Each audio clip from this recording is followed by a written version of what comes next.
একজন যদি পাপী মানুষ মন ফিরায়, হ্যাঁ, স্বর্গে আনন্দ হবে, স্বর্গের দূত ঈশ্বর সবাই সেখানে বিরাট ব্যাপার, আনন্দ হবে।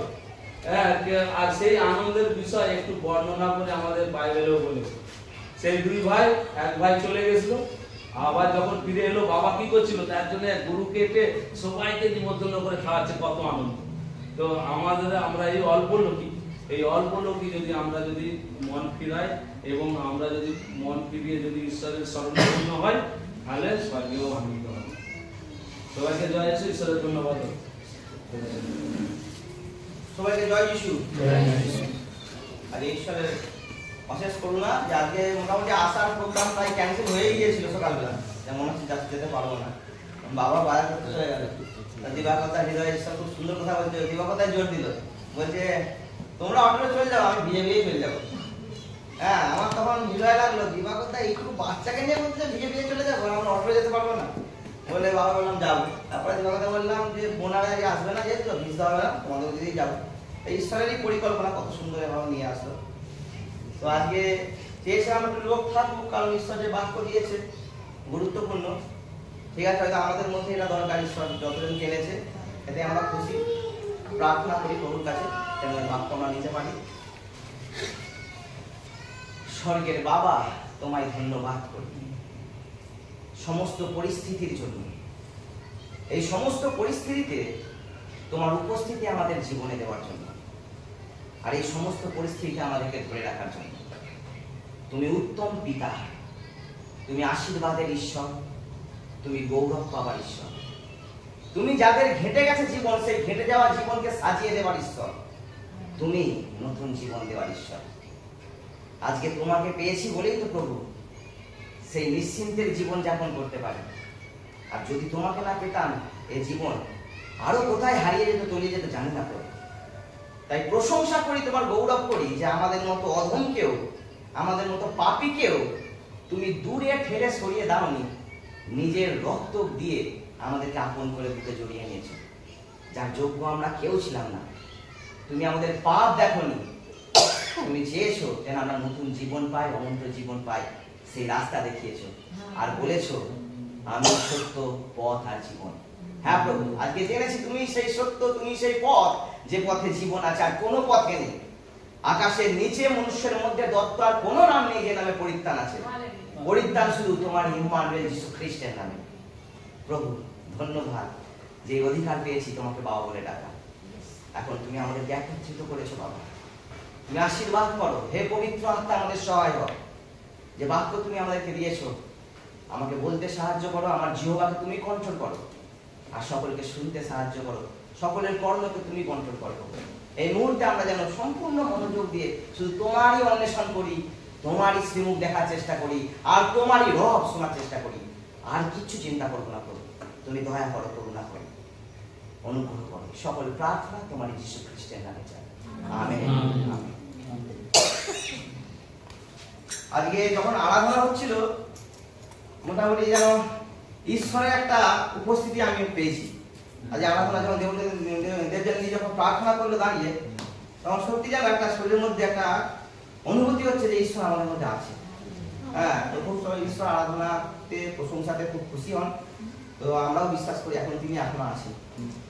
তো আজকে ঈশ্বর যে বাক্য আমাকে দিয়েছে যে কেন আমরা প্রত্যেক রবিবার ঈশ্বরের জন্য রাখবো, কেন, তো সেটা আমরা বাক্যের মাধ্যমে আমরা শিখবো যে কতটা গুরুত্বপূর্ণ ঈশ্বরের এই দিন, সেইটাই আলোচনা করব। তো আলোচনা করার আগে আমি একটা গল্প দিয়ে, মানে একটা বাইবেলের স্টোরি হয়, এইটা একটা যা স্টোরি, একটা গল্প, এই গল্প দিয়ে আমি তারপরে বোঝাটা শুরু করব। গল্পটা আমাকে ছোটবেলায় আমি যখন 7-8 পড়ি আমাদের স্কুলে স্যার বলেছিল, তো সেটাই আমি বলছি। এটা জাস্ট গল্প, বোঝার সুবিধার জন্য। এক জায়গায় একটা ঘন জঙ্গল ছিল। সেই জঙ্গলটা আয়তনে অতিরিক্ত বড় এবং এতটাই ঘন, মানে তার ঘনত্ব এত বেশি যে কোনোদিন সূর্যের আলো তাদের কাছে পৌঁছাতো না। মানে একটা গাছ একটা গাছের সঙ্গে এক, মানে এত ঘন যে সূর্যের আলো সেই জঙ্গলের মধ্যে কখনোই পৌঁছাতো না। এবার সেই জঙ্গলে কিছু মানুষের বাস ছিল, মানে যেমন ওই আদিবাসী টাইপের মানুষ, ওইখানেই তারা শিকার করতো, ওইখানেই তাদের জীবনযাপন ছিল। তারা ওই অন্ধকারেই বেড়ে উঠতো এবং তাদের জীবনযাপন ওই অন্ধকারের মধ্যেই ছিল। তো তারা অন্ধকারকেই আনন্দ করে চলতো সর্বদা। কিন্তু তারা জানতো যে এই জঙ্গলের বাইরে সূর্য বলে একটা নক্ষত্র আছে যে গোটা পৃথিবীকে আলো দেয়। তারা এটা জানতো, পিড়ি তারা ওখানে জীবনযাপন করছে। মানে এক পুরুষের কাছে গল্পটা শুনেই আসে, যেমন আমরাও শুনে আসি উপরে ঈশ্বর আছে, শুনে শুনে আসতাম। তো তারাও শুনে শুনে আসতো যে এই জঙ্গলের বাইরে যদি আমরা কোনোদিন যেতে পারি, তো সূর্য বলে একটা নক্ষত্র আছে, সে সকলকে আলো দেয় এবং গোটা পৃথিবী আলোকিত হয়। কিন্তু তারা দেখার চেষ্টা করতো না, কারণ জঙ্গলটা এতটাই গভীর এবং এত বড় যে সেটা ছিল, সেই রাস্তা ছিল অনেক কষ্টকর, অনেক দুর্গম। তাই তারা চেষ্টা করতো না, ওইভাবেই জীবনযাপন করতো। কিন্তু তাদের মধ্যে এক বালকের মনে ইচ্ছা জেগেছে যে সে সূর্য দেখবে, সে আলো দেখবে, যে আলো কি জিনিস, আলো আবার কেমন দেখতে, সূর্য আবার কেমন দেখতে, তার সেই ইচ্ছাটা গেছে। তো সে একদিন স্থির করলো আমি সূর্য দেখব বা আলো দেখব। সে ওই জন্য পরিবার সব ছেড়ে সে জঙ্গলে হাঁটা শুরু করলো সূর্য দেখার খোঁজে। কিন্তু জঙ্গল ছিল অতি গভীর। তো জঙ্গলে হাঁটতে হাঁটতে হাঁটতে হাঁটতে তাকে অনেক কষ্ট করতে হয়েছে। হাঁটতে হাঁটতে একটা সময় দেখতে পাচ্ছে যে আর কোনো রাস্তা নেই। একটা রাস্তা দিয়ে হাঁটছিল কিন্তু আর কোনো রাস্তা নেই, চারিদিকে জঙ্গল। কিন্তু সে তার প্রতিজ্ঞা থেকে সরে যায়নি। তার প্রতিজ্ঞা ছিল আমি সূর্য দেখব, রাস্তা থাকুক আর নাই থাকুক, আমি রাস্তা বার করেই দেখব। তো সে সেই জন্য সেই কষ্ট করে সেই বন পরিষ্কার করে রাস্তা করে সে আবার হাঁটছে। হাঁটতে হাঁটতে দেখতে পাচ্ছে আরো 3-4টে আবার রাস্তা বেরিয়ে পড়লো। সে ঠিক করতে পারছে না কোন রাস্তায় আমি সূর্য পাবো। সে তবু তার প্রতিজ্ঞা থেকে সরে যায়নি, কারণ সে তার লক্ষ্য আমি সূর্য দেখবো। সে আবার একটা রাস্তায় চললো, কিন্তু চলতে দেখতে পেলো যে সে ভুল রাস্তায়। সে রাস্তা অনেকটা গোলক ধাঁধার মতো, যার আমি প্রবলেম করে আছি, কিন্তু সে হাল ছাড়ে না। সে আবার ব্যাকে এলো, আবার অন্য রাস্তা চললো। চলতে চলতে সে চেষ্টা করে যাচ্ছে। এইভাবে যেতে যেতে অনেক সেই গভীর জঙ্গলের মধ্যে অনেক বড় বড় পশুর সঙ্গেও তাকে মোকাবিলা করতে হয়েছে, যেখানে তাকে অনেক যুদ্ধ করতে হয়েছে। যুদ্ধ করে কিন্তু তবু সে হাল ছাড়েননি, তার লক্ষ্য আমি সূর্য দেখব। আবার চলছে, চলতে চলতে বিভিন্ন প্রাকৃতিক দুর্যোগ, ঝড় বৃষ্টি, এইসবের সঙ্গে সে মোকাবিলা করেছে, কিন্তু তবু সে হাল ছাড়ে। এই হাল না ছাড়া এই কষ্ট করতে করতে দীর্ঘদিন যেতে যেতে সে একদিন হঠাৎ লক্ষ্য করলো ধীরে ধীরে এই জঙ্গলের ঘনত্বটা আস্তে আস্তে কমে যাচ্ছে। মানে জঙ্গলটা যতটা ঘনত্ব ছিল ধীরে ধীরে কমে যাচ্ছে। তো যখন ধীরে ধীরে কমতে শুরু করেছে, তার মনে আনন্দ জেগে উঠেছে যে আমি পারছি। আবার যাচ্ছে, দেখতে যেতে দেখছে জঙ্গলের ঘনত্বটা এতটাই কমলো যে হালকা হালকা মানে গাছের পাতার ফাঁক থেকে কিছু কিছু সূর্যের কিরণ পড়েছে। আর যখন সে সূর্যের কিরণ দেখেছে, সে আনন্দে একবারে খুব আনন্দিত। সে গিয়ে আলোতে হাত দিচ্ছে যে আলো আবার কি জিনিস, কারণ তারা কোনোদিন আলো দেখেনি। খুব আনন্দ পেয়েছে। আনন্দ পেতে তার মনের স্পিড আরো বেড়ে গেছে, যে আলো যদি এত সুন্দর হয় তাহলে সূর্য কত সুন্দর। তার মনের স্পিড আরো বেড়ে গেছে, সে আরো স্পিডে যাচ্ছে। যেতে যেতে দীর্ঘদিন কষ্ট করতে করতে একটা দিন সেই জঙ্গল শেষ হলো এবং সে খোলা আকাশের নিচে এলো। যখন সে খোলা আকাশের দিকে তাকিয়েছে, সে আকাশ দেখে সে কেঁদে ফেলেছে যে এত সুন্দর একটা পরিবেশ আমাদের মধ্যে আছে। সে কাঁদছে আনন্দে, আবার কাঁদছে দুঃখে যে আমার পিতৃপুরুষ এখনো কোথায় পড়ে আছে। আমাদের জন্য এত সুন্দর জিনিস আছে, কিন্তু আমার পিতৃপুরুষ এখনো কোথায় পড়ে আছে। সে আকাশ দেখেই আনন্দিত। আর তারপর সে যখন সূর্য দেখলো, সে নিজেকে আর কন্ট্রোল করতে পারছে না যে আমি কি পেয়ে গেছি। আমার এতদিনের যে সে কষ্ট, সেই কষ্ট তো তার আর কিছুই মনে হচ্ছে না। সে এত লড়াই করেছে, এত যুদ্ধ করেছে, তার আর কিছুই মনে হচ্ছে না যে আমি কি পেয়ে গেছি। তেমনি মণ্ডলী, এই গল্পটার মানে আমাদের মধ্যেও আমরা জানি যে ঈশ্বর আছে, কিন্তু আমরাও অনেকে আছি দেখার চেষ্টা করি না। আজকে সেই বালক দেখার চেষ্টা করেছিল বলে সূর্য দেখতে পেয়েছে, কিন্তু আমরাও ছোটবেলা থেকে জানি ঈশ্বর বলে একজন আছে যিনি আমাদেরকে সৃষ্টি করেছে, যিনি সব সৃষ্টির মালিক, কিন্তু আমরাও দেখার চেষ্টা করি না। তো দেখার চেষ্টা যদি করি আমরাও ঈশ্বর পাবো, আর যেদিন দেখতে পাবো আমরাও এই বালকটার মধ্যে মতো আনন্দ করব। ওই বালকটা যেমন চলছিল, চলতে চলতে অনেকগুলো রাস্তা পাচ্ছিল না, আমরাও কিন্তু ঈশ্বরকে খোঁজার পথে আমাদের জীবনে অনেকের জীবনে আসতে পারে, আমরাও রাস্তা পাবো না, দেখতে পাবো চারিদিকে অন্ধকার, কিন্তু আমরা যদি বিশ্বস্ত থাকি তিনি সাহায্য করবেন, রাস্তা বার করে দেবেন। সেই রাস্তায় চলতে চলতে সেই বালককে যেমন বড় বড় বিভিন্ন ওই ভয়ানক পশুর সঙ্গে মারাপিট করতে হয়েছিল, আমাদের জীবনে হয়তো দিয়াবল অনেক কাজ করবে, আমাদেরকেও লড়াই করতে হবে, কিন্তু সে বালক বিশ্বস্ত ছিল যে আমি সূর্য দেখবই। আমরা যদি বিশ্বস্ত থাকি, ঈশ্বর আমাদেরকে অবশ্যই তার কাছে নিয়ে যাবে। তো এইরকম আমাদেরকেও কষ্ট করতে হবে। সে অনেক প্রাকৃতিক দুর্যোগের সঙ্গে লড়েছে, আমাদের জীবনে অনেক দুর্যোগ আসবে, কিন্তু ভেঙে পড়বো না। আমরাও সেই দুর্যোগের সঙ্গে লড়াই করবো, ঈশ্বরের কাছে চাইবো যে আমি তোমাকে দেখতে চাই, সে অবশ্যই দেখা দেবে। তো আমরাও যেন সেই বালকের মতো হতে পারি, ওই অন্ধকার জগৎ থেকে বেরিয়ে যেন আমরাও সেই স্বর্গরাজ্যের বাসিন্দা হতে পারি। অ্যাকচুয়ালি বালকের লক্ষ্য ছিল সূর্য, কিন্তু সে সূর্য দেখতে গিয়ে আর একটা অপূর্ব জিনিস দেখতে পেয়েছিল, সে পেয়েছিল আকাশ। সে কিন্তু আকাশ দেখতে যায়নি, সে যখন আকাশ দেখতে পেয়ে খুব আনন্দ পেয়েছিল। তেমনি আমরাও যদি ঈশ্বরকে দেখার চেষ্টা করি, আরো অনেক কিছু আছে যেগুলো আমরা জানি না, ঈশ্বর আমাদেরকে দেখাবে। তাই বাইবেল পদ খুলি, জিরোমীয় 33 পদের 3 পদ।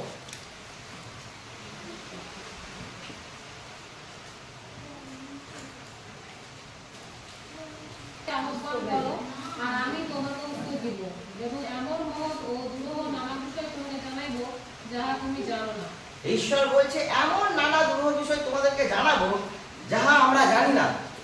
যেমন বালকটা শুধু সূর্য দেখতে গিয়েছিল, কিন্তু আকাশ বলে কিছু আছে বলে সে জানতো না, কিন্তু সূর্য দেখার কারণে সে আকাশ দেখতে পেয়েছে। যদি আমাদের লক্ষ্য ঈশ্বরের প্রতি থাকে, আমরাও অনেক কিছু জানি না যেগুলো ঈশ্বর আমাদেরকে জানাতে চায়। তো আমরা কি প্রস্তুত ঈশ্বরের যে দুরূহ বিষয়গুলো জানতে?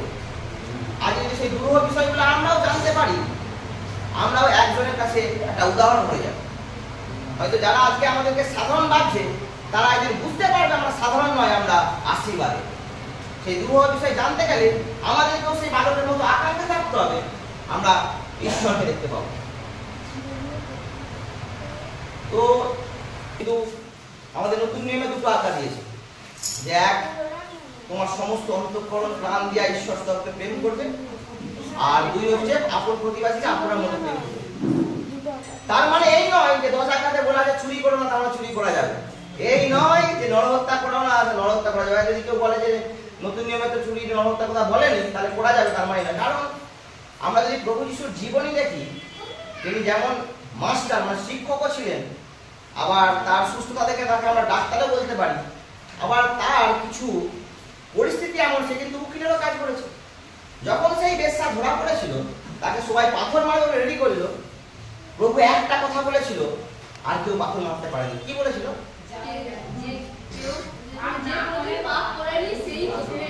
এইসব কথাটা উকিলের একটা এমন উকিল যে একটা কথা বললো, সেখানে তাকে আর মানার মতো কারো সাহস জোগালো না, চলে গেল। এমনি এই 10 আজ্ঞাকে 2 আজ্ঞা করাও তার একটা উকিলের কাজ। সেই দুটো আজ্ঞা এমন বলেছে যে এই 10টা আজ্ঞা তার উপর ডিপেন্ড করবে। তার প্রথম আজ্ঞা যে ঈশ্বরকে প্রেম করা, ঈশ্বরকে প্রেম করা মানে তার আজ্ঞা পালন করা। যদি আজ্ঞা পালন না করতে পারি, তাকে আমরা প্রেম করি না। তো ঈশ্বরের ওই 10টা 20 পদে আমি খুলবো, জাতীয় পুস্তকের 20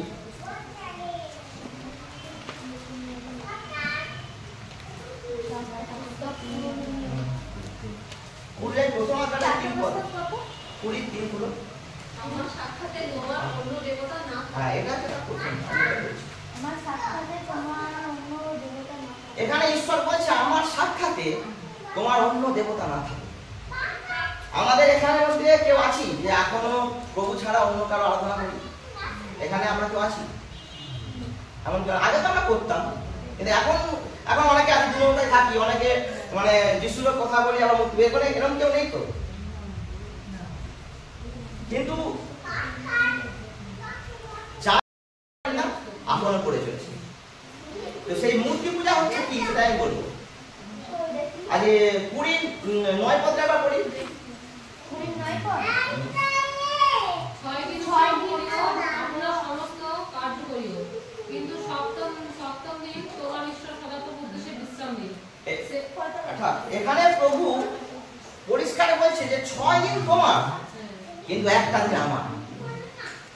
তোমরা 6 দিন তোমাদের জন্য কাজ করো, সে সাহায্য করবে, কিন্তু তিনি বলছেন একটা দিন আমার জন্য রাখবে। আজকে প্রিয় ভাই বোনেরা, আজকে এই ঈশ্বর মানে বলতে চাইছে যে সোম থেকে শনি তোমার, কিন্তু রবিবার আমার। আজকে এই রবিবারে আমরা যে কেউ ঈশ্বরকে যদি দ্বিতীয় করে যেই কাজটাকে প্রথম করব, সেই কাজটাই আমাদের মূর্তি পূজার সমান। এই রবিবারে ঈশ্বরকে সেকেন্ড করে যে কোনো কাজকে যদি আমরা প্রথম করি সেই কাজটাই আমাদের কাছে মূর্তি পূজার সমান। চাই বা না চাই আমরা এখনো অভ্যস্ত। যদি রবিবারে ঈশ্বরকে সেকেন্ড করে আমার ব্যবসাকে প্রথম করি, তারপরে ব্যবসাটা আমার কাছে মূর্তি পূজা। যদি ঈশ্বরকে রবিবারে সেকেন্ড করে আমার ছেলে মেয়ের পড়াশোনাকে প্রথম করি, ওই পড়াশোনাটা এখন আমার কাছে মূর্তি পূজা। যদি ঈশ্বরকে সেকেন্ড করে যদি ছেলে মেয়ের গান ড্রয়িং ক্লাসকে প্রথম করি এই রবিবার, তাহলে ওই ড্রয়িং ক্লাস আর ওই গানের ক্লাস আমাদের কাছে মূর্তি পূজা, যেগুলো আমাকে জীবন দিতে পারবে না। ঈশ্বর বলছে 6 দিন তোমার, 1 দিন আমার। তিনি প্রত্যেকটা সেকেন্ড বেঁচে থাকার জন্য আমাকে অক্সিজেন জুগিয়ে যাচ্ছে, যেটা কিনতে হয় না। কারো শরীর খারাপ হলে বুঝতে পারবে একটা অক্সিজেন কিনতে গেলে কত পয়সা দিতে হয়, কিন্তু বিনামূল্যে তিনি দিয়ে যাচ্ছে। কেন দিয়ে যাচ্ছে? আমরা যাতে তার গৌরব করতে পারি। কিন্তু আমরা এখনো চাই বা না চাই মূর্তি পূজায় অভ্যস্ত। তার প্রথম আজ্ঞা এখনো পালন করতে পারিনি, তাই জীবনে এখনো জয় দেখতে পাচ্ছি না। আজকে জয় আমাদের জীবনে হারিয়ে যাচ্ছে, কারণ আমরা তার প্রথম আজ্ঞাটা এখনো পালন করতে পারিনি, যেটাকে সে ঘৃণা করে। সেই ঘৃণার আজ্ঞাটা যতক্ষণ না আমরা পালন করতে পারবো, সেই যিশু নামের জয় আমাদের পারবো না। হারিয়ে যাচ্ছে, চুরি হয়ে যাচ্ছে আমাদের জীবন থেকে। আমরা আরাধনা করছি, আমরা তার প্রশংসা করছি, কিন্তু আশীর্বাদ আসছে, আশীর্বাদ চুরি হয়ে যাচ্ছে আমাদের কর্মক্ষেত্রের জন্য, কারণ তাকে আমরা প্রথম স্থান দিতে পারিনি। আজ তাকে সেকেন্ড করে যাকে প্রথম কাজ করব, সে তাকে ধরে রাখতে পারবো না, সে হারাবেই হারাবে।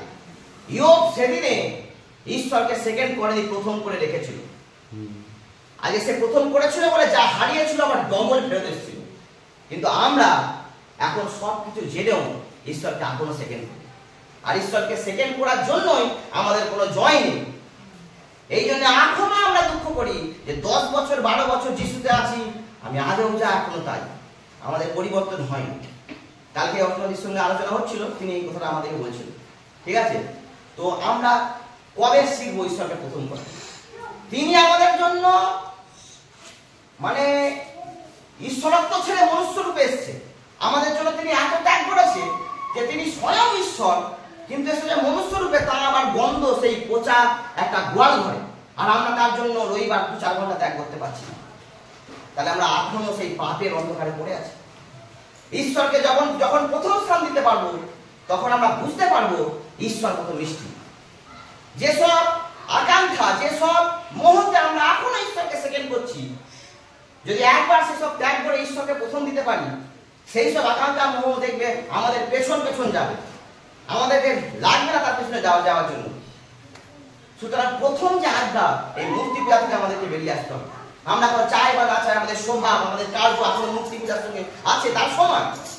কখনো ঈশ্বর চায় না যে তুমি আমার থেকে কাউকে প্রথম স্থান দাও, কারণ তিনি বাবা, তিনি আমাদের অনেক কষ্ট করেছেন। তিনি আমাদেরকে সৃষ্টি করে ছেড়ে দেয়নি, তিনি অনেক কষ্ট করেছে আমাদের জন্য। থুতু, একটা ঈশ্বর থুতু নিয়েছে নিজের গায়ে, তখনও তিনি কিছু বন্ধ করে। যখন ক্রুশে দেওয়া হচ্ছিল, চাইলে একটা সেকেন্ড লাগবে না, যদি বলতো যে ক্রুশের সমস্ত সিস্টেম বন্ধ হয়ে যাক, বন্ধ হয়ে যেত। কিন্তু তিনি বন্ধ করেননি, কারণ তিনি আমাদেরকে ভালোবাসেন। তিনি জানেন আমার ব্লাডের, এই পবিত্র রক্তের প্রয়োজন তাদের পাপ ধুয়ে দেওয়ার জন্য। তাহলে তিনি যখন আমাদের এত কষ্ট করেছেন, আমরা কেন ঈশ্বরকে একটা দিন দিতে পারবো না? তাহলে এটা আমাদের মূর্খতা। এটা আমাদের মূর্খতা যদি আমরা ঈশ্বরকে প্রথম স্থান না দিতে পারি। আমাদেরকে শয়তান প্রলোভন দিবে।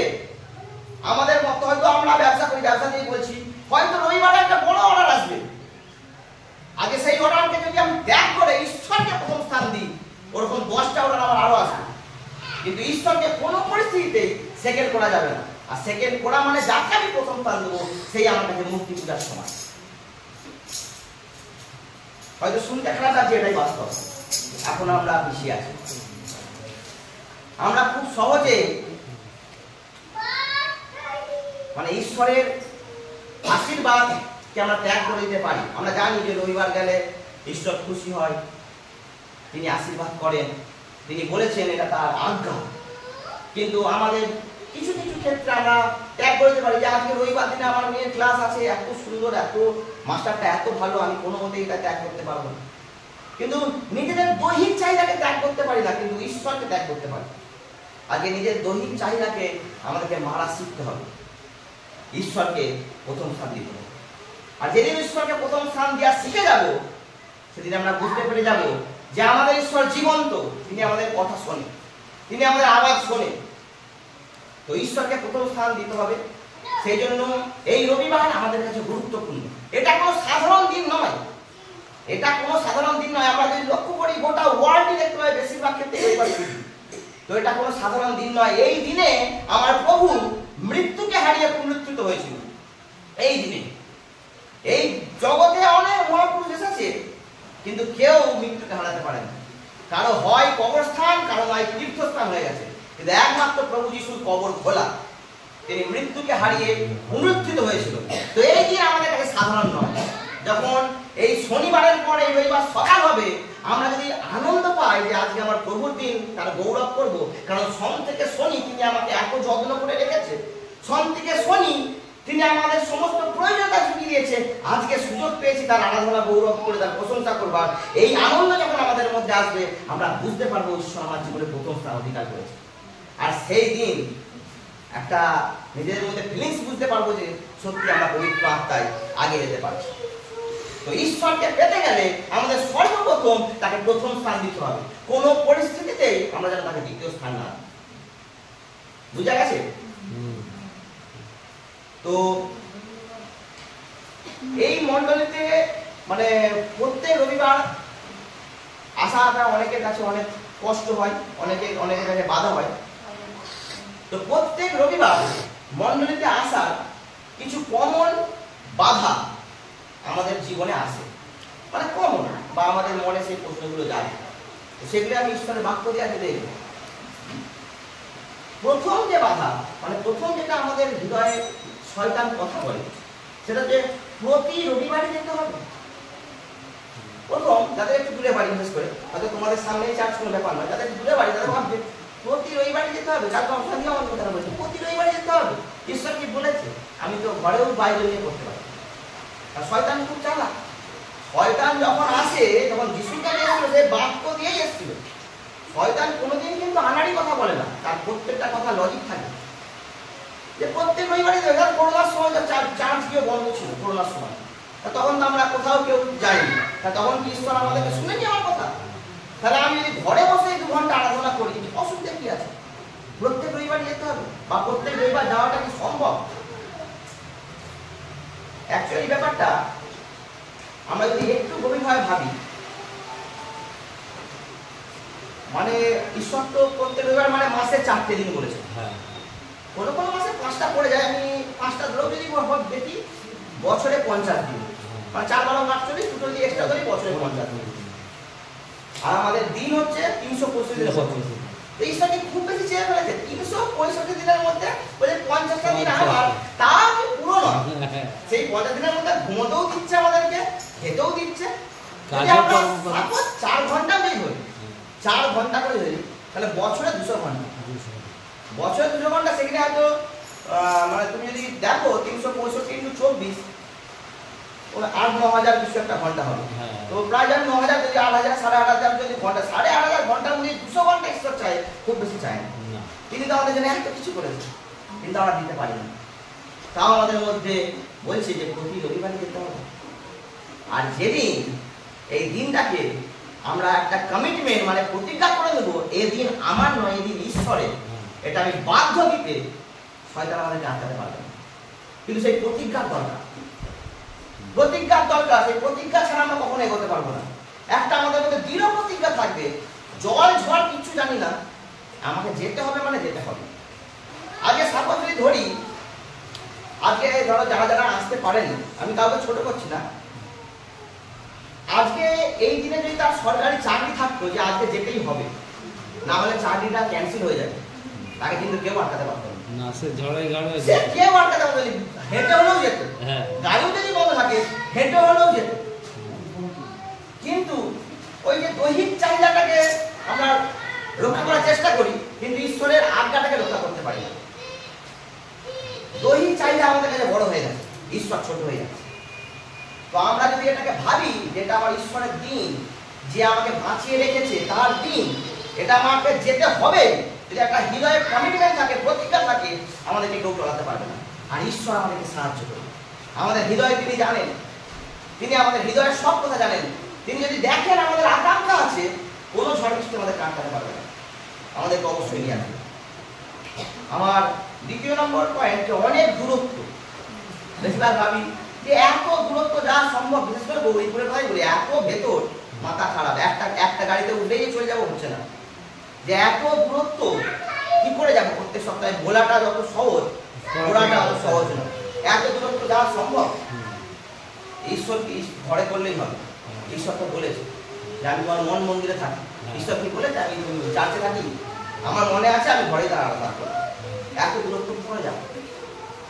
আজকে যদি কল্পনা করে দেখি, সাপোজ মনে হয় আমাদের বাড়ি বা অর্থনাথীর বাড়ি একটু দূরে হবে, সাপোজ 35-40 কিলোমিটার হবে। আমাদের তো আমার বাড়ি থেকে গৃহ 27 কিলোমিটার, আমি বাইক চালিয়ে দিন দেখেছিলাম। আরো যদি ধরি 35-40 কিলোমিটার যদি ধরি, আরো যদি বাড়ি থাকে, তো আমরা এই 35-40 কিলোমিটার দূরত্বটাকে নিয়ে যদি এত চিন্তা করি, এই পৃথিবী থেকে স্বর্গের দূরত্ব কত কিলোমিটার হবে? তাহলে কি করে পাবো? 35-40 কিলোমিটার দূরত্বটাকে আমি মেনটেন করতে পারছি না, আর পৃথিবী থেকে স্বর্গের দূরত্ব কয়েক হাজার কিলোমিটার, তাহলে তাকে মেনটেন করবো কি করে? তাহলে সেটা যাবো কি করে? যা সম্ভব হবে না। ঈশ্বর তো বলবে তুই 35-40 কিলোমিটার জন্য এত চিন্তা করেছিস, আর স্বর্গে এত দূরত্ব তুই কি করে যাবে? সুতরাং আমরা যেন ঈশ্বরের প্রতি ডিপেন্ড করতে শিখি। মতি 5:6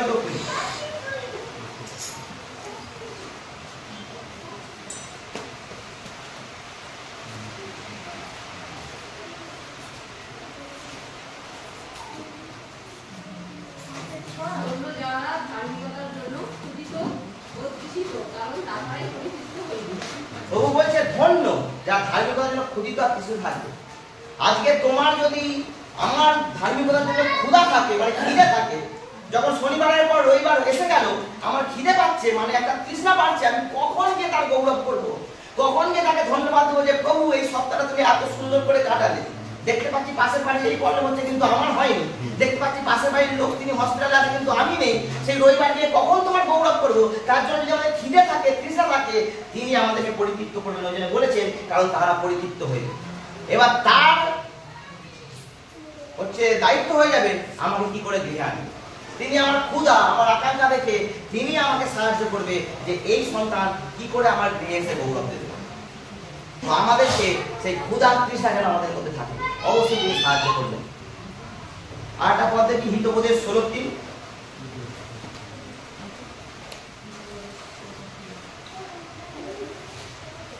তোমার কার্যের ভার সদাপ্রভুতে অর্পণ করো, তাহাতে তোমার সংকল্প সকল সিদ্ধ হইবে। হালেলুয়া। আজকে আমরা চিন্তা না করে রাস্তার দূরত্ব, ঝড় বৃষ্টি, বিভিন্ন কিছু চিন্তা না করে যে আমার ভার আমি তাকে দিই, যে প্রভু আমি তোমার মন্দিরে যেতে চাই, তোমার গৌরব করতে চাই, আমি জানি না আমি কি করে যাব, দায়িত্ব তোমার, তুমি নিয়ে যাবে। যেটা কালকে দিবাকথা আমাকে বলছিল, যে আমরা তার প্রতি অর্পণ করে দেবো, সে নিয়ে যাবে। আগে সত্যি আমাদেরকে নিয়ে আসবে। আমরা দুর্বল হয়ে যাচ্ছি, এত ঝড় বৃষ্টিতে দিয়েই বা কেউ 2-4 জন থাকবে, এই 2-4 জন নয়, প্রভু অনেক ভালোই করেছে। তো সেই দায়িত্ব দিয়ে আমাদেরকে শিখতে হবে। আমরা সব কিছু মনে করি, কিছু কিছু মানে ছোটখাটো জিনিসকে মনে করি এটা আমি হ্যান্ডেল করে দেবো, এর জন্য আমাকে ঈশ্বরকে বলার দরকার নেই। কিন্তু না, ঈশ্বর বলেছে সর্ব বিষয়ে প্রার্থনা করতে। সেটা হয়তো আমার আয়ত্তে তিনি দেখেছে, ঈশ্বর সেই ক্ষমতা দিয়েছে আমি মেনটেন করে নেওয়ার মতো, কিন্তু আমরা যেন তরুণ ধার প্রতি নির্ভর করি, তিনি খুশি হন। তাই আমরা যেন তার প্রতি নির্ভর করি। যদি নির্ভর করতে শিখে যাই, যদি দায়িত্ব নিতে শিখে যায়, দেখবো ওই 35-40 কিলোমিটার রাস্তা 3-4 কিলোমিটারের সমান হয়ে যাবে। কিছু মনেই হবে না, কিছু মনে হবে না, মনে হবে 3-4 কিলোমিটার এসেছে। তিনি সাহায্য করবেন, তিনি আমার সমস্ত ভগ্নচ্ছন্ন রাস্তাকে সহজ করে দিবেন, আমার কোনো কষ্টই হবে না। কিভাবে এত তার দায়িত্ব। তো এই দুটো কোন বিষয় আমি বললাম, অনেক দূরত্ব আর প্রতি রবিবারই যেতে হবে। আর 3 নম্বর অর্থ সংকট, একটা বড় প্রবলেম। অর্থ সংকট হচ্ছে বড় প্রবলেম। অনেকেই আছি যাদের আমরা চিন্তা করি যে প্রত্যেক রবিবার এত টাকা গাড়ি ভাড়া দিয়ে যাওয়া সম্ভব নয়। প্রতি রবিবার এত গাড়ি ভাড়া দিয়ে যাওয়া কি করে সম্ভব? অনেকেই আছি প্রত্যেক দিনই কাজ করতে হবে। একজনে যদি কাজ কামাই করি, সেখানে আমাদের সংসারে অসুবিধা হতে পারে, এরকম অনেক পরিবার আছে। তো সে সেই জায়গায় বলবে যে আমি যদি একটা দিন কামাই করি, আমি কি করে ঈশ্বরের গৌরব করতে গিয়ে আমার ছেলেমেয়েরা কাঁদবে, আমার কষ্ট হবে, আমি দেনায় পড়ে যাবো, সম্ভব নয়। আর শয়তান সেগুলো জানা আছে যে তুই যে কালকে যাবি, তোর এই পরশুদিন এই লোন আছে, তুই কি করে দিস, সম্ভব? এই অর্থ সংকট আমাদের কাছে একটা বড় সম্ভব হয়ে যায়। কিন্তু আমরা ভুলে যাই ঈশ্বরের প্রথম সৃষ্টির কথা। তিনি আমাদেরকে সৃষ্টি করার আগে আমাদের কি কি প্রয়োজন তিনি আগে সৃষ্টি করেছেন। হালেলুয়া। তিনি সৃষ্টি করেছেন মানুষকে সৃষ্টি করার আগে গাছপালা, পশু পাখি, ফলমূল, অক্সিজেন। কারণ তিনি জানেন আমি যখন মানুষকে সৃষ্টি করব এর কি কি প্রয়োজন। তাই আমরা এটা ভুলে যাই, তাই আমরা নিজেদের এই অর্থ সম্পর্কে চিন্তা করতে থাকি। কিন্তু আমরা যখন তাকে প্রথম স্থান দেবো, তার দায়িত্ব আমি কালকে কি খাবো তিনি জোগাবেন। কারণ তিনি জিহোবা যিনি ঈশ্বর, তিনি বলেছেন সদা প্রভু আমার পালক, আমার অভাব হইব না। যখন আমি তাকে প্রথম স্থান দেবো আর তার কাছে বলবো প্রভু আমি কালকে যাবো, কিন্তু তুমি তো বলেছো আমার অভাব হইবে, তাহলে সোমবার দিন বন্ধনের কিস্তি আমি জানি, আমি তোমার কাজ করতে যাব, এবার তোমার দায়িত্বটা কি করে আসবে। একটা সময় এসে যাবে দায়িত্ব এইরকম দায়িত্ব দিয়ে দিয়ে ঈশ্বরের উপর নির্ভর করে যে বন্ধন নেওয়ার দরকার পড়বে না। ঈশ্বর এমন আশীর্বাদ করবে দেনা করার দরকার পড়বে না, তিনি চালিয়ে দেবেন। কিন্তু এক ফার্স্ট তাকে প্রথম স্থান দিতে হবে, তিনি চাইছেন। কারণ তিনি তার সৃষ্টির মাধ্যমে বুঝিয়ে দিয়েছেন যে আমি তোমাদের জন্য চিন্তা করি, তোমাদের যেটা দরকার সেটা আমি আগে সৃষ্টি করেছি। তাই আমাদেরকে নির্ভর করা শিখতে হবে, তাকে দায়িত্ব দেওয়া শিখতে হবে। মতি 6:26 বলছে,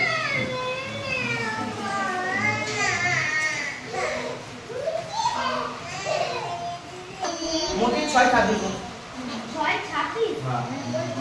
কি বড় উদ্দেশ্য। হ্যাঁ বলো।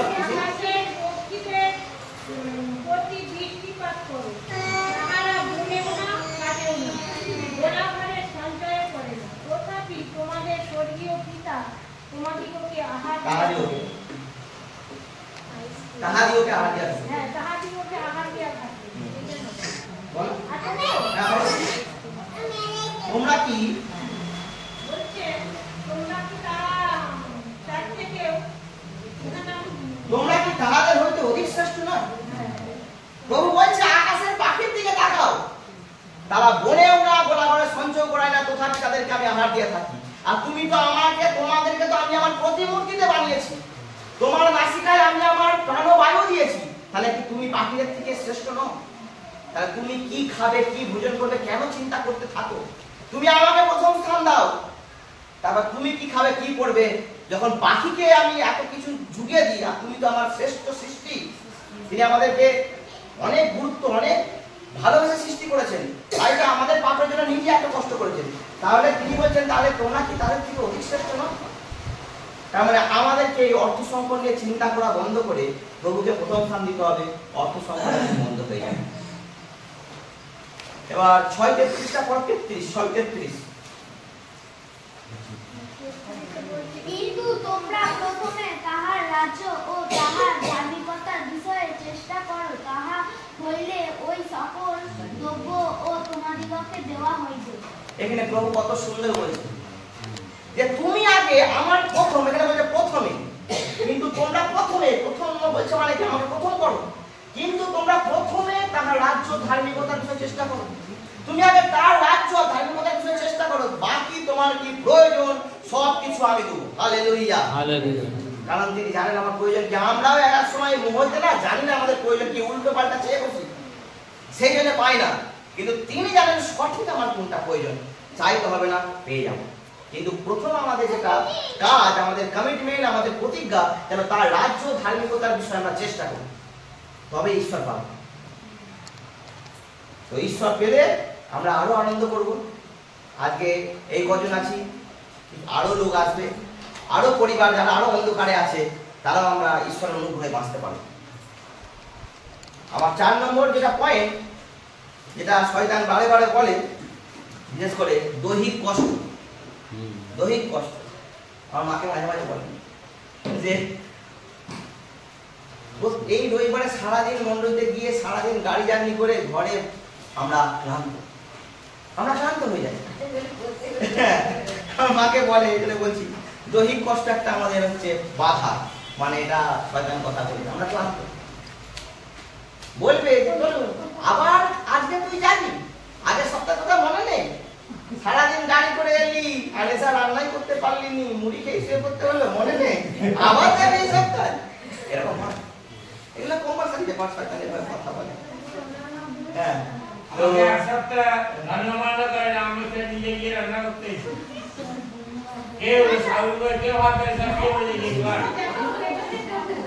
ঈশ্বরের বাক্য যে দৈহিক কষ্ট, সামান্য দৈহিক কষ্ট নিয়ে আমরা চিন্তা করি। যিশাইয়া 53:5 বিদ্ধ আমাদের অপরাধের দিনে চূর্ণ হইলেন, আমাদের শান্তিজনক শাস্তি তাহার উপরে বর্তিল এবং তাহার শত শত দ্বারা আমাদের আরোগ্য হইল। কিন্তু তিনি আমাদের অধর্মের নিমিত্ত মৃত্যু, মানে কারা অধর্ম করেছে? আমরা অধর্ম করেছি, তিনি বিদ্ধ হয়েছেন।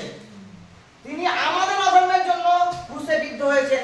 তাহলে কতটা দৈহিক কষ্টটা হয়েছে, কিন্তু সে তার জন্য নয়। কিন্তু তাহলে আমি অধর্ম করেছি, সে যদি বিদ্ধ হতে পারে তো আমি এইটুকু গাড়ি জার্নি করে এইটুকু ক্লান্তি হতে পারবো না। তারপরে কি বলেছে? আমাদের অপরাধের নিমিত্ত চূর্ণ হইলেন, মানে তাকে মানসিক দিক থেকে এবং দৈহিক দিক দিয়ে, দুটো দিক থেকে চূর্ণ করা হয়েছে।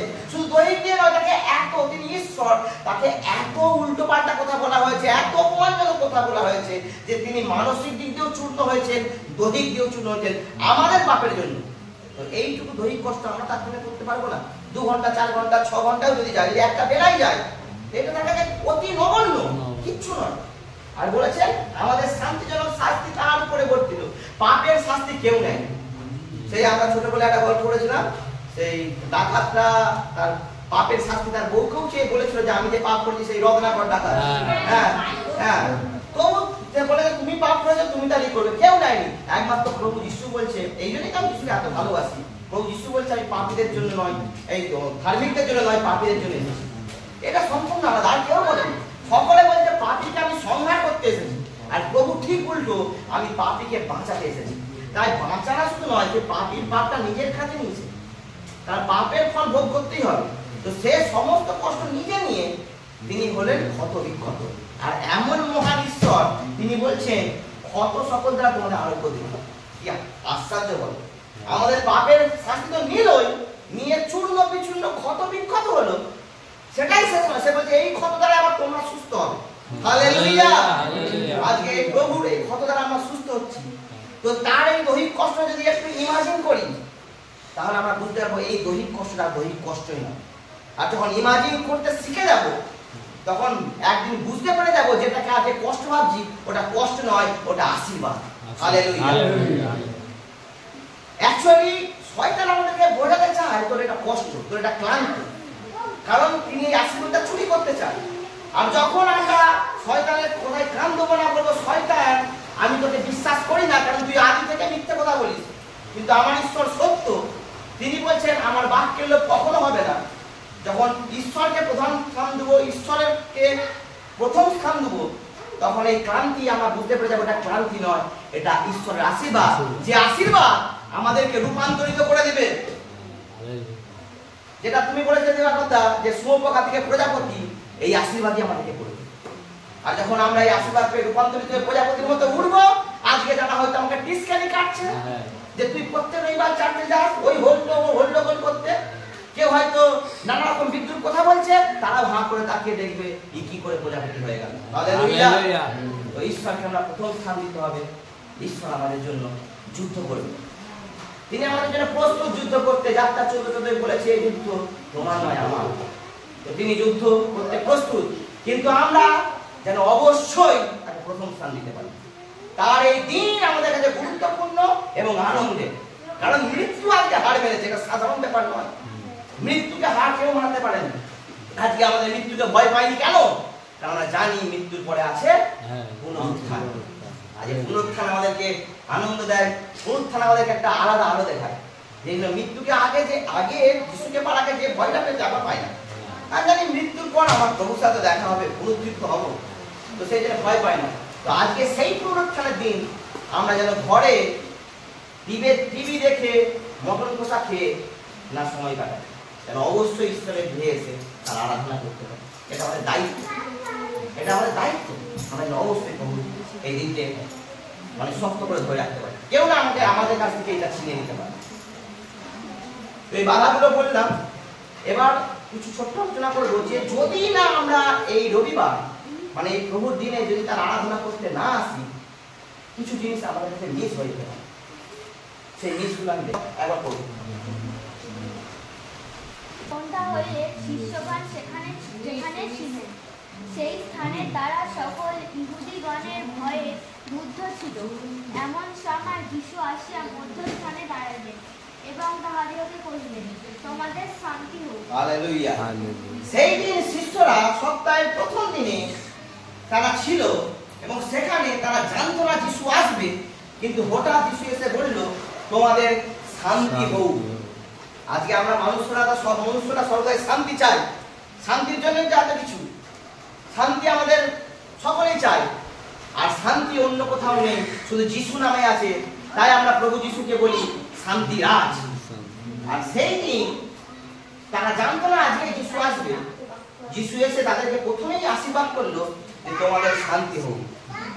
তো আমরা এখানে যে এত ঈশ্বর আরাধনা করছি, হয়তো দেখতে পাচ্ছি না, পবিত্র আত্মা এসে বলে দিয়েছে তোমাদের শান্তি হোক।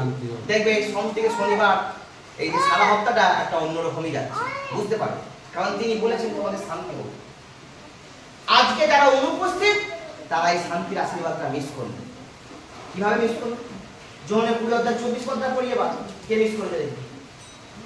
যীশু যখন আসিয়াছিলেন, তখন থোমা সেই 12 জনের একজন, তাহাকে দিদুম বলে, তিনি তাহাদের সঙ্গে ছিলেন না। সেই 12 জনের একজন কিন্তু থোমা, কিন্তু সেই দিন থোমা অনুপস্থিত। যখন পবিত্র আত্মা সেই প্রভু যিশু এসে বলেছিল তোমাদের শান্তি হোক, সেই দিন থোমা অনুপস্থিত। তার মানে থোমা সেই শান্তির আশীর্বাদ থেকে বঞ্চিত হল। আজকে আমরাও যদি এই প্রভুর দিনে কামাই করে আমাদের জাগতিক কাজে লিপ্ত হয়ে যায়, হয়তো কোন দিন পবিত্র আত্মা আসবে আমি জানি না, হয়তো এখন আছে, তিনি হয়তো বলেছেন তোমাদের শান্তি হোক, কিন্তু আমরা যারা নেই তারা মিস। এই যে শান্তি কোনোদিন পয়সা দিয়ে কিনতে পাওয়া যায় না। দেখবে একটা কোটিপতি ঘরে তার কোনো অভাব নেই, ঘরে শান্তি নেই। আর একজন ভ্যান চালাচ্ছে, 200 টাকা দিনে ইনকাম, শান্তি। শান্তি কোনোদিন পয়সা দিয়ে কিনতে পাওয়া যায় না, এটা ঈশ্বরের মাধ্যম থেকেই আসে। আর সেই শান্তি রাজা আমাদের স্বয়ং প্রভু যিশু, তিনি শান্তি রাজ ঈশ্বর। তাই আমরা যদি মণ্ডলী কামাই করি, যদি প্রত্যেক রবিবারে কোনো রবিবার অনুপস্থিত করি, হয়তো এই শান্তি যেমন ক্ষমা হারিয়েছিল আমরাও হারাতে পারি। সুতরাং আমাদেরকে সাপের মতো চতুর হতে হবে। আমরা সুযোগ দেবো না শান্তি হারাবার, আশীর্বাদ হারাবার। আমরা অবশ্যই আসবো, আমাদের প্রতিজ্ঞা থাকবে, যাই হয়ে যাক প্রভুর কাছে আসবো। তো এই প্রতিজ্ঞা নিয়ে চললে শান্তি আমাদের কাছে কেউ ছিনে নিতে পারবে না। দ্বিতীয় নম্বর যেটা খুব ইম্পর্টেন্ট আমাদের খ্রিস্ট লাইফে, সেটা হচ্ছে সহভাগিতা হারানো। যদি আমরা মন করতে না আসি, হয়তো আমরা 2 ঘন্টা 3 ঘন্টা ঘরেও আলোচনা করতে পারি, বাট সহভাগিতা আমাদের কাছে হারিয়ে যায়। কিন্তু প্রভু সহভাগিতা চায়। প্রথম জনের 1:3, কালকে এটা নিয়ে আলোচনা হয়েছে দেবকার সাথে, ওবার আবার বলি। প্রথম জন 1:3 তোমাদিগকে দিতেছি, আমরা যাহা দেখিয়াছি ও শুনিয়াছি তাহারা সংবাদ তোমাদিগকেও দিতেছি, যেন আমাদের সহিত তোমাদেরও সহভাগিতা হয়। আর আমাদের যে সহভাগিতা তাহা পিতার এবং তাহার পুত্র যীশু খ্রিস্টের সহিত। তাহলে আমাদের সহভাগিতাটা যদি হয়, আমরা যদি মণ্ডলীতে সহভাগিতা করি, অ্যাকচুয়ালি সহভাগিতা কার সাথে হবে? যিশুর সাথে, তার পিতা আর খ্রিস্ট যিশুর। তো আমরা এই যে কলেজ মিলে একটা সহভাগিতা এসেছি, আমরা হয়তো ভাবছি দিবাকরের সঙ্গে আমার সহভাগিতা হচ্ছে, প্রশান্ত দাসের সঙ্গে হচ্ছে না, অ্যাকচুয়ালি তার সঙ্গে আমার সহভাগিতা হচ্ছে। আর আমরা যদি খ্রিস্টের সঙ্গে সহভাগিতা না করি, আমরা জগৎকে জয় করতে পারবো না, আমরা হেরে যাব। কিন্তু তিনি চান না আমি হেরে যাব, তিনি চান আমরা যেন বিজয়ী হই। তো সহভাগিতার গুরুত্বটা কতটা আমরা পেরিতে 2:46-47 পদ দেখব। এবং বাড়িতে রুটি ভাঙিয়া উল্লাসে ও হৃদয়ের সরলতায় খাদ্য গ্রহণ করিত, তাহারা ঈশ্বরের প্রশংসা করিত এবং সমস্ত লোকের প্রীতির প্রাপ্ত হইল। আর যাহারা পরিত্রাণ পাইতেছিল, প্রভু দিন দিন তাহাদিগকে তাহাদের সহিত সংযুক্ত করিতেন। এখানে বলছি আমরা যখন সহভাগিতায় থাকবো, তখন আমরা পরিত্রাণের পথে আরো এগিয়ে যাব। এই যে লাস্টে বলছে যাহারা পরিত্রাণ পাইতেছিল, মানে কেন পরিত্রাণ পাইতেছিল? তারা সহভাগিতার মাধ্যমে ছিল। তারা ঈশ্বরের প্রশংসা করত। আর এই সহভাগিতায় থেকে আমরা যখন ঈশ্বরের প্রশংসা করব, এখানে বাক্য বলছে যে সমস্ত লোকের প্রীতির পাত্র আমরা হব। আজকে অন্যেরা আমাদের সঙ্গে কথা বলতে তাদের ভালো লাগবে, তারা বলবে যে জানি না একে, কিন্তু আজকে 2 ঘন্টা কথা বললে আমাদের একটু ভালো লাগে, এরকম হবে। এটা বাক্য বলছে আমরা সকলের প্রীতির পাত্র হব, আর আমরা দিন দিন পরিত্রাণের পথে এগিয়ে যাব। তিনি আমাদেরকে সংযুক্ত করবেন সেই পরিত্রাণের রাস্তায়। তো সহভাগিতা কোনো সাধারণ বিষয় নয়, এটা গুরুত্বপূর্ণ আমাদের খ্রিস্টীয় লাইফে। কারণ এই সহভাগিতাটা হচ্ছে আমার আপনার ইচ্ছা নয়, এটা ঈশ্বরের ইচ্ছা। যোহনের 17:21 দেখি, সহভাগিতা কার ইচ্ছা? তো করিতেছি যেন তাহারা সকলে এক হয়, কিন্তু যেমন তুমি আমাতে ও আমি তোমাতে, তেমনি তাহারাও যেন তোমাদিগতে থাকে, যেন জগৎ বিশ্বাস করে যে তুমি আমাকে প্রেরণ করিয়াছ। এখানে প্রভু যেটা চাইছে, এটা ডাইরেক্ট আমাদেরকে প্রভু বলছে যে তোমরা যেন এক হও। তো আমরা এক কি করে হব? এক হতে গেলে আমাদেরকে মণ্ডলীতে আসতে হবে, এই সহভাগিতা। এটা প্রভুর ইচ্ছা। এটা যে আমরা আনন্দ করতে আসছি, আমরা সকলে এক হবো, একটা আনন্দ করবো, পিকনিক করবো, চলে যাবো, তা নয়। এটা প্রভুর ইচ্ছা যেন তোমরা এক হও। তো আমাদেরকে যদি তাকে প্রেম করতে সত্যি শিখি, তাহলে তার ইচ্ছা আমাদেরকে পালন করতে হবে। আর তার ইচ্ছা পালন করলেই আমরা জীবনে জয় দেখতে পাবো। আর এই যদি আমরা এক হই, যদি সহযোগিতা করি, এবার ঈশ্বর আমাদেরকে কতটা গুরুত্ব দিবে সেটা দেখবো। মথুলিকে সুসমাচার 12:50। সমস্ত পিতার ইচ্ছা পালন করে সেই আমার ভ্রাতা ও ভগিনী ও মাতা হওয়ার অধিকার দেবে। মা বলবে। আজ এখানে যারা মা আছো তাদেরকে প্রভু তোমাকে মা বলে ডাকবে। তিনি বলছেন যে আমার পিতার ইচ্ছা পালন করে সে আমার ভ্রাতা, ভগিনী ও মাতা। যিশু আমাকে ভাই বলে ডাকবে, এটা কত গর্বের ব্যাপার। আজকে জগতে মায়ের পেটের ভাইরা হয়তো একটু গন্ডগোল হয়ে গেলে ভাই বলে ডাকা ছেড়ে দেয়, কিন্তু প্রভু সে স্বয়ং ঈশ্বর আমাকে ভাই বলে ডাকবে। মাকেও মা, অনেকে ছেলেরা মা বলা ছেড়ে দেয়, সে মা বলে ডাকবে যদি পিতার ইচ্ছা আমরা পালন করি। আর তার বাক্য সত্য। তিনি বলেছেন আকাশ ও পৃথিবীর লোভ হয়ে যায়, আমার বাক্যের লোভ কখনো হইবে না। সুতরাং আমরা যদি পিতার ইচ্ছা পালন করি, আমরা তার পুত্র হওয়ার অধিকার পাবো, ভাই হওয়ার অধিকার পাবো, মা হওয়ার অধিকার পাবো। এর থেকে আনন্দ আর কি আছে বলো? তাহলে আমরা কি প্রস্তুত প্রত্যেক রবিবার সহযোগিতা আসার জন্য? হ্যাঁ, প্রস্তুত। তাহলে আমরা প্রভুর ভাই হতে পারবো, কেউ মা হবে, কেউ বোন হবে। তিনি বলছেন গীতের 133-এর 1 পদটাও দেখি, ওখানেও সহযোগিতা কোথায় বলেছে ওইটা দেখি। 133-এর 1 পদ। সঙ্গে ঐক্যের বাস করে। বাস মানে বলছে দেখো এটা কেমন উত্তম। প্রভু বলছে এটা উত্তম, এটা কোনো সাধারণ বিষয় নয়। আজকে আমরা যে একজন হয়েছি, এটা তিনি এত খুশি, তিনি বলছেন এটা কেমন উত্তম আর কেমন মনোহর যে ভ্রাতারা একসঙ্গে ঐক্যে বাস করে, আমরা একসঙ্গে বাস করি। এই গুরুত্ব অনেক। সহভাগিতা মানে আমরা যখন প্রত্যেক রবিবার প্রভুকে প্রথম স্থান দিয়ে আমরা মণ্ডলীতে আসবো, এই সহভাগিতা বজায় থাকবে। আর সহভাগিতা বজায় থাকা মানে আমরা ঈশ্বরের অনুগ্রহ এত পাবো যে আমরা রূপান্তরিত হয়ে যাব। এবার সহভাগিতা আমাদেরকে কি পেতে সাহায্য করে? আচ্ছা, প্রথম যোহন 1:7। সহভাগিতা ঈশ্বরের জ্যোতিতে চলেছে। তেমনি যদি চলি, তবে পরস্পর আমাদের সহভাগিতা আছে, এবং তাহার পুত্র যীশু রক্ত আমাদিগকে সমস্ত পাপ হইতে সূচি করে। মানে আমরা যদি সহভাগিতায় থাকি, মানে অন্ধকার আমাদেরকে গ্রাস করতে পারবে না, কারণ ঈশ্বরের জ্যোতিতে আমরা থাকবো। অ্যাকচুয়ালি সহভাগিতা থাকার সবথেকে গুরুত্বপূর্ণ বিষয় কি?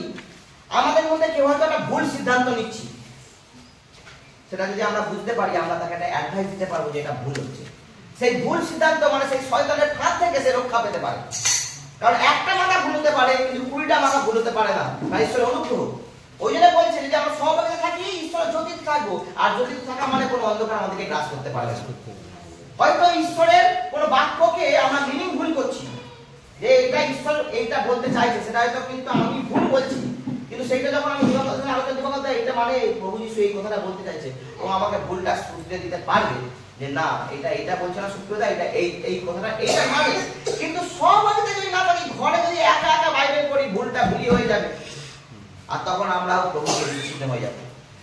কারণ তাকে না সত্যভাবে চিনতে পারলে, অ্যাকচুয়ালি বাক্যই তো ঈশ্বর, এখান থেকেই তাকে চিনতে পারবো।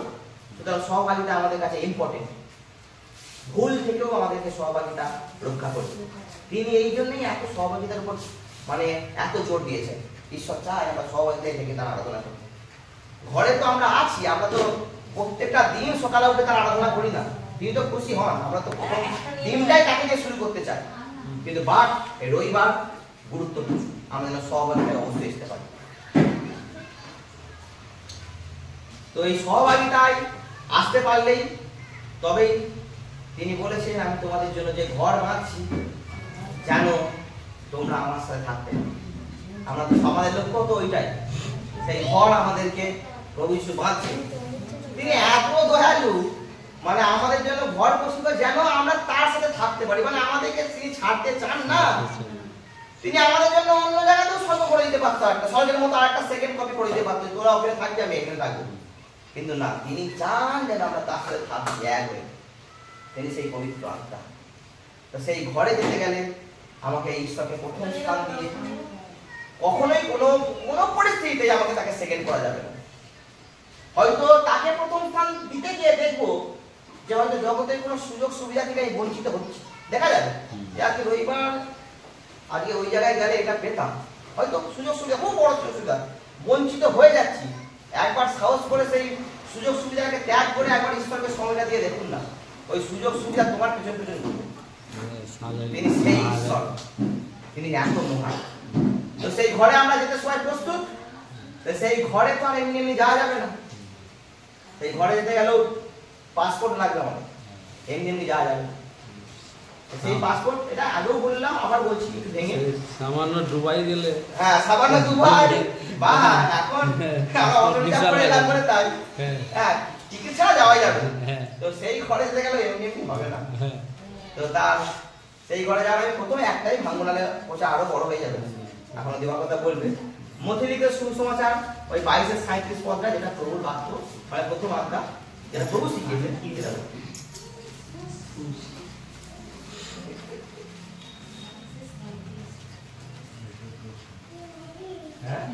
মন দিয়া তোমার ঈশ্বর প্রভুকে প্রেম করিবে।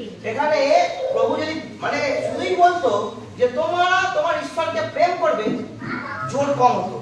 তিনি এতটাই গুরুত্ব দিয়েছে, তোমার সমস্ত অন্তঃকরণ, মানে তার ঊর্ধ্বে কেউ থাকবে না, তোমার সমস্ত প্রাণ, মানে আমার প্রাণের যত শক্তি আছে এই সমস্ত প্রাণ আর হৃদয় দিয়ে যেন আমরা ঈশ্বর প্রভুকে প্রেম করি।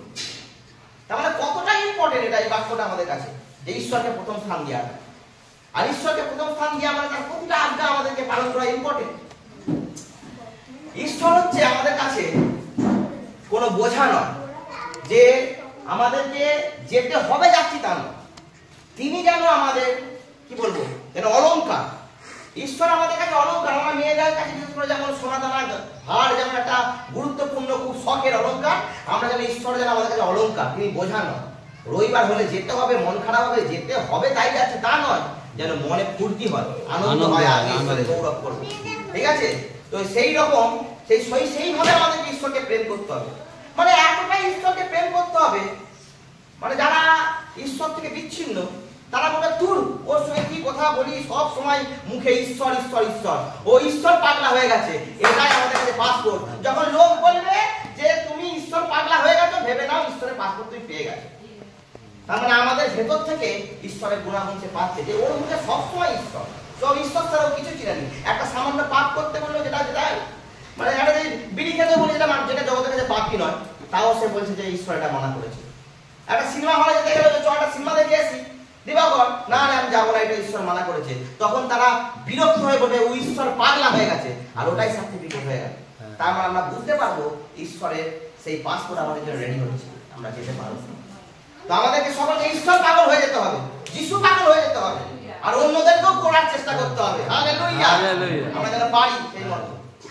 ঈশ্বর আমাদেরকে পেতেই হবে, এতটা আমাদেরকে প্রভু এনেছে। সুতরাং শেষ পর্যন্ত যেন স্থির থাকি, কিন্তু এত কষ্ট করে শেষ 1 ঘন্টাও স্থির থাকবো না, যদি প্রভু এসে যায় বেকার হয়ে যাবে। কারণ প্রভু কখন আসবে কেউ জানেন। তো সারা লাইফটা প্রভু প্রভু করে যাচ্ছি, 1 ঘন্টাকে বিরক্ত হয়ে গেলাম, ওইটাই আমার লাইফের কষ্টই শেষ। সুতরাং শেষ পর্যন্ত স্থির থাকি, তিনি যখন আসবে যেন রূপান্তরিত হতে পারে। হালেলুয়া। হতে পারে মানে কারো জীবনে কোনো প্রিয় জিনিস থাকতেই পারে, মানে কখনো কখনো এমন সময় হয় যে আমার প্রিয় মানুষ আজকে থাকতে পারে, কালকে নাও থাকতে পারে। এইটা আজকে আমার প্রিয় ব্যবসা, কারো জীবনে কারো প্রিয় ব্যবসা সেটা আজকে থাকতে পারে, কালকে নাও থাকতে পারে। কিন্তু আমরা যে ঈশ্বরে বিশ্বস্ত থাকি, তাকে ধরে রাখি, ওই প্রিয় মানুষটাও থাকবে, প্রিয় ব্যবসা থাকবে, সব থাকবে, কিন্তু আমাদের ডিপেন্ড যেন তিনি থাকে। তার থেকে বড় যেন আমরা কাউকে না করি। তিনি আমাদের আলফা, তিনি আমাদের ওমেগা, তিনি আমার প্রথম, তিনি আমার শেষ। তিনি নিজের প্রতিমূর্তিতে আমাদেরকে বানিয়েছেন, এটা আমরা যেন কখনো না ভুলে যাই। তার থেকে গুরুত্বপূর্ণ আমার জীবনে কিচ্ছু নেই। সে আমাকে তাকে স্বীকার করেছি বলে কে আমাকে বঞ্চিত করলো ওটা আমার কাছে ইম্পর্টেন্ট নেই। তার কাজের জন্য আমি কার্য করছি বলে কে আমাকে অপমান করলো ওটা ইম্পর্টেন্ট নেই।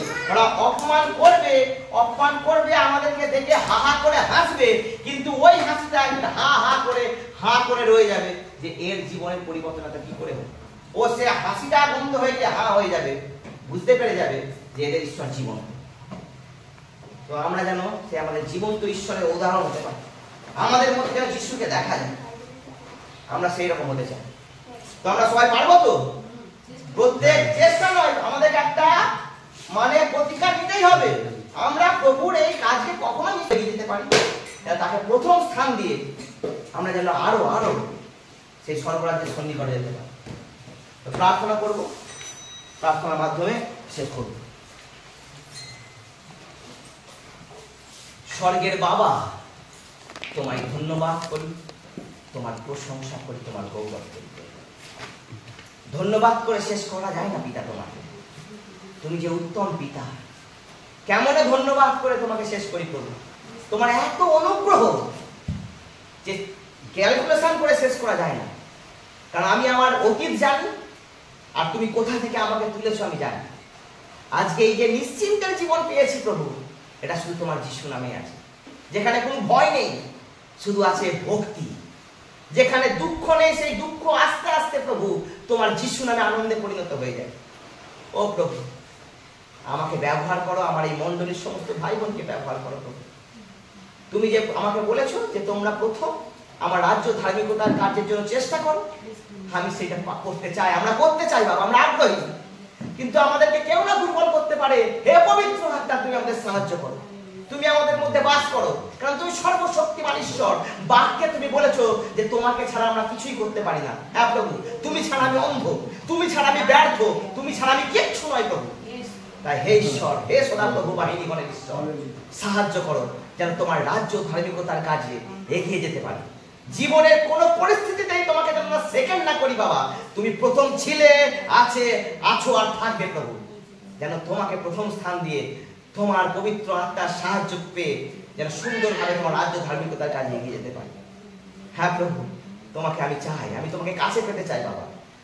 তুমি যে সে আমার জন্য কষ্ট করে ঘর বাঁধছো, সেই ঘরের অংশীদারি হইতে চাই, সেখানে গিয়ে হালেলুয়া স্তব গানে তোমার গৌরব দিতে চাই।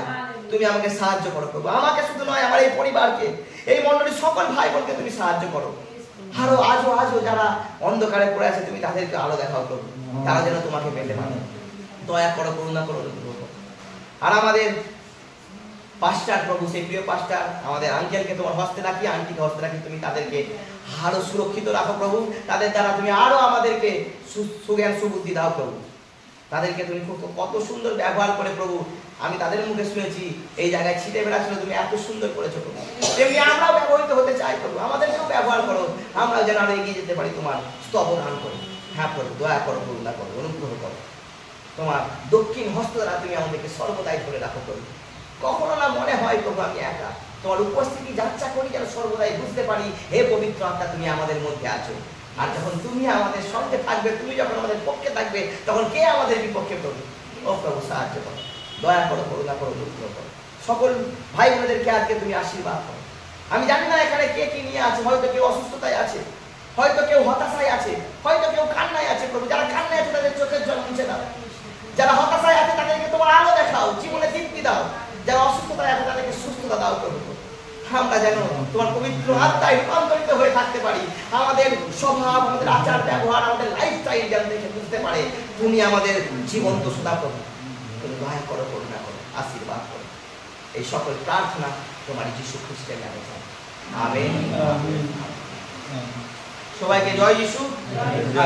হ্যালো।